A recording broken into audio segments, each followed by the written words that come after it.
ಇದು ಉಡುಪಿ ಫೇಮಸ್ ಮಜ್ಜಿಗೆ ದೋಸೆ. ತುಂಬಾನೇ ಸಾಫ್ಟ್ ಆಗಿರುತ್ತೆ. ಇದನ್ನ ಹೇಗ್ ಮಾಡೋದು ಅಂತ ನೋಡೋಣ. ಒಂದು ಪಾತ್ರೆಗೆ 2 ಬೌಲ್ ಆಗುವಷ್ಟು ರೇಷನ್ ಅಕ್ಕಿ ಹಾಗೆ 1 ಬೌಲ್ ಆಗುವಷ್ಟು ಉದ್ದಿನ ಕಾಳನ್ನ ಹಾಕಿ ಇದನ್ನ ಚೆನ್ನಾಗಿ ವಾಶ್ ಮಾಡ್ಕೊಳ್ಬೇಕು.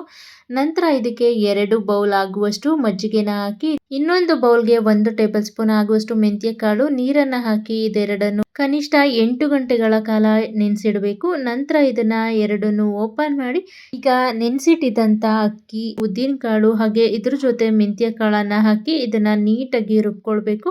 ನಾವು ದೋಸೆ ಕನ್ಸಿಸ್ಟೆನ್ಸಿಗೆ ರುಬ್ಕೊಳ್ಳೋ ರೀತಿನೇ ಇದನ್ನ ಚೆನ್ನಾಗಿ ರುಬ್ಕೊಂಡು ಈಗ ಇದನ್ನ ಒಂದು ಪಾತ್ರೆಗೆ ಹಾಕಿ ಇದ್ರ ಮೇಲೆ ಭಾರವಾಗಿರೋದನ್ನ ಇಟ್ಟು ಇಡೀ ರಾತ್ರಿ ಇದನ್ನ ಫಾರ್ಮೆಟ್ ಆಗಕ್ಕೆ ಇಡಬೇಕು. ನೆಕ್ಸ್ಟ್ ಡೇ ಮಾರ್ನಿಂಗ್ ಈಗ ಚೆಕ್ ಮಾಡ್ತಾ ಇದ್ದೀನಿ, ನೀವು ನೋಡ್ತಾ ಇರ್ಬೋದು.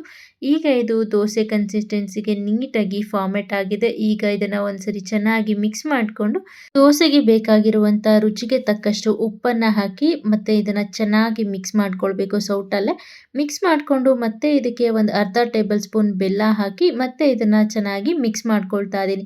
ಮಿಕ್ಸ್ ಮಾಡಿ ಈಗ ಇದನ್ನ ಕ್ಲೋಸ್ ಮಾಡಿ ಎತ್ತಿಟ್ಟು ಸ್ಟವ್ ಹಚ್ಕೊಂಡು ಇದ್ರ ಮೇಲೆ ತವಾ ಅಥವಾ ಪ್ಯಾನ್ ಇಟ್ಟು ಇದಕ್ಕೆ ನಾನಿಲ್ಲಿ ಬೆಣ್ಣೆನ ಹಾಕ್ಕೊಳ್ತಾ ಇದ್ದೀನಿ.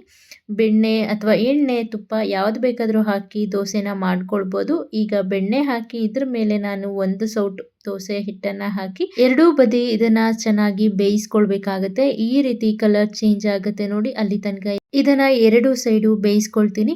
ಈಗ ನಾನು ಈ ಬೆಣ್ಣೆ ಹಾಕಿ ದೋಸೆ ಮಾಡ್ಕೊಂಡಿದ್ದೆ ಅದೇ ರೀತಿ ತುಪ್ಪದಲ್ಲಿ ಕೂಡ ದೋಸೆನ ಮಾಡ್ಕೊಳ್ತಾ ಇದ್ದೀನಿ. ಸೇಮ್ ಪ್ರೊಸೀಜರ್, ಬಟ್ ಎಣ್ಣೆ, ತುಪ್ಪ, ಬೆಣ್ಣೆ ಇದನ್ನ ಹಾಕಿ ಮಾಡ್ಕೊಳ್ಳೋದು ಅಷ್ಟೇ. ನೀವು ನಿಮ್ಮಿಷ್ಟದಂತೆ ಮಾಡ್ಕೊಳ್ಬೋದು. ಇನ್ನ ಇದು ತುಂಬಾನೇ ಮೃದುವಾಗಿ ಬೆಣ್ಣೆಯಷ್ಟೇ ಸಾಫ್ಟ್ ಆಗಿರುತ್ತೆ.